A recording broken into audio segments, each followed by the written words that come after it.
Halo teman-teman, salam sehat selalu untuk kita semua. Salam sejahtera dengan saya Bung Ropan. Dan mungkin banyak teman-teman tanya kok malam-malam saya bisa mengupload. Sebenarnya sudah mungkin ditunggu dari tadi sore. Ya, tapi memang saya perlu daripada menunggu besok. Ya, karena besok mungkin masih ada konten yang lain yang perlu saya angkat di dalam pembicaraan khususnya tim nasional kita yang ditangani oleh STY. Tapi sekarang ya saya harus bisa berbicara dengan banyak juga teman-teman netizen ya yang fanatik terhadap tim nasional kita bertanya dengan proses naturalisasi dari beberapa pemain termasuk Nathan Choon ini ya, pemain yang dari Swansea City yang sekarang dipinjamkan ke Eredivisie bersama dengan klub Heerenveen. Ini klubnya Tom Haye. Oke, karena sebelumnya kan Jai Ises sudah diambil sumpah tanggal 28 Desember ya yang lalu, dan mestinya dengan Nathan Choon karena itu satu paket mereka berdua. Sayang sekali bahwa pihak klub Swansea ini ya tidak bisa memberikan kelonggaran buat Nathan, padahal kan dia ini pemain yang bukan pemain inti sebenarnya di Swansea. Bisa lah diberikan kesempatan kalau cuma 1-2 hari terbang ke Indonesia untuk balik, tapi tidak diberikan izin. Itu yang sangat disesalkan memang. Ya, membuat ketua umum juga Pak Erik itu agak greget juga melihat ini, bahwa sudah di depan mata akan diambil sumpah namun Nathan gagal karena izin tadi ya. Tapi ya apa boleh buat lah, PSSI tidak bisa mengatur ini, kan ini domainnya klub, tapi tetap menunggu kepastian dari Nathan untuk bisa datang. Nah sekarang Nathan sudah dipinjamkan pindah ke Heerenveen. Kemarin dia duduk di bangku cadangan ketika Heerenveen bertarung dengan klubnya Ragnar Oratmangun, salah satu pemain juga yang konon akan dinaturalisasi ya, dan diharapkan bisa bermain sebelum tampil melawan Vietnam di dalam lanjutan pra Piala Dunia Zona Asia di grup F itu pada tanggal 21 dan 26 Maret yang akan datang. Nah, duel antara Fortuna Sittard dan klubnya Nathan Heerenveen berakhir 3-3. Saya sudah bahas di konten saya juga sebelumnya, dan Nathan yang ingin untuk sebenarnya melihat penampilan dia untuk memulai debut dia, dan dia tidak bisa bermain ya. Yang hanya bermain Tom Haye, itu pun Tom Haye masuk di babak kedua. Ya, Nathan ada di bangku cadangan tapi tidak dimainkan oleh pelatih mereka Kees van Wonderen ya. Dan Ragnar bermain juga di babak kedua bersama dengan Fortuna Sittard. Nah, orang bisa menanyakan kan ada 4 sebenarnya yang sedang menunggu. Selain Nathan ada Ragnar, Tom Haye dan Martin Paes. Nah, Nathan itu paling mudah, paling gampang karena prosesnya dia sudah di tahap paling akhir, pengambilan sumpah. Itu selesai pengambilan sumpah aman. Dia bisa bermain dengan tim nasional, tinggal menunggu alih status ya federasi dari Belanda ke Indonesia. Itu sih soal gampang, tapi yang penting pengambilan sumpah ini untuk resmi menjadi warga negara Indonesia, dan dia siap untuk bisa memperkuat tim Garuda kita, yang pasukan dari STY. Nah ini yang menjadi penasaran memang bagi teman-teman semua, kapan nih Nathan ini ya? Dia ada punya kesungguhan nggak untuk bisa menjadi pemain tim nasional kita?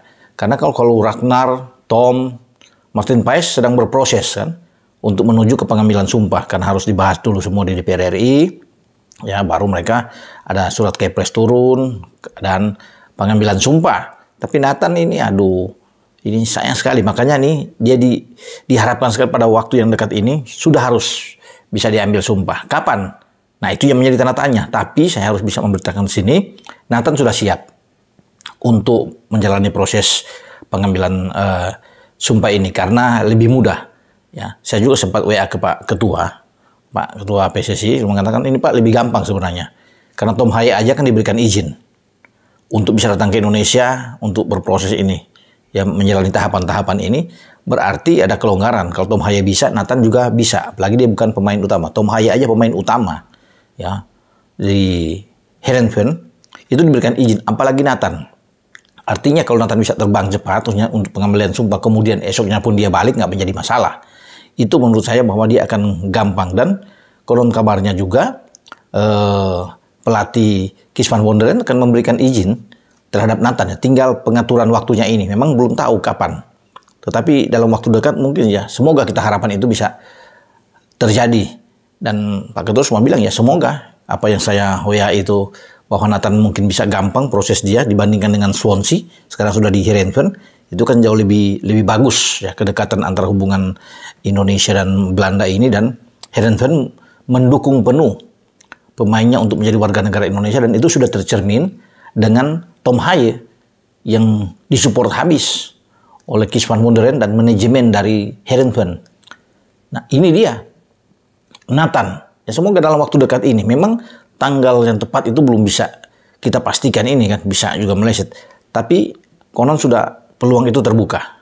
Jika seorang pelatih sudah memberikan harapan untuk segera, tinggal pengaturan waktu tentunya, tinggal komunikasi. Dan saya bilang ke Pak Erik juga waktu beberapa hari yang lalu, dalam biasa, Pak, tinggal ini soal komunikasi aja nantinya. Ketika dia ada di Heerenveen, tinggal PSSI intens berkomunikasi, ya kapan waktu dia kosong, mungkin setelah akhir pekan ada pertandingan di Liga Belanda, dia bisa datang pada hari Senin, pada hari Selasa dia bisa pulang, atau Selasa dia datang, Rabu dia bisa kembali. Ya itu tergantung dari Nathan Chow. Tapi sudah diberikan ada semacam, ya ini kelonggaran ini yang pasti kan, apalagi juga ada Tom Haye di sana. Pasti Tom Haye juga akan bisa berbicara membantu Nathan Chow ini, ya memberikan terus dorongan motivasi kepada Nathan Chow, dan juga berbicara bisa dengan pelatih Kees van Wonderen ini. Dan kita akan tunggu teman-teman ya. Semoga dalam waktu dekat ini Nathan cepat diambil sumpah, sambil kita menunggu kalau Nathan sudah, tinggal 3 pemain, Ragnar, Tom, dan juga Martin Paes. Oke, sampai di sini saya berbicara dengan Nathan Chow ini, dan para netizen pasti tidak sabar ya untuk menanti Nathan Chow, karena ini pemain muda yang sangat baik, bisa bermain ke dalam. Selain dia punya posisi yang kuat di bek kiri, ya karena bek kiri kita pasti akan banyak kan, kita tahu bersama sudah ada Pratama di sana, ada Sain Patinama kalau bermain di level senior.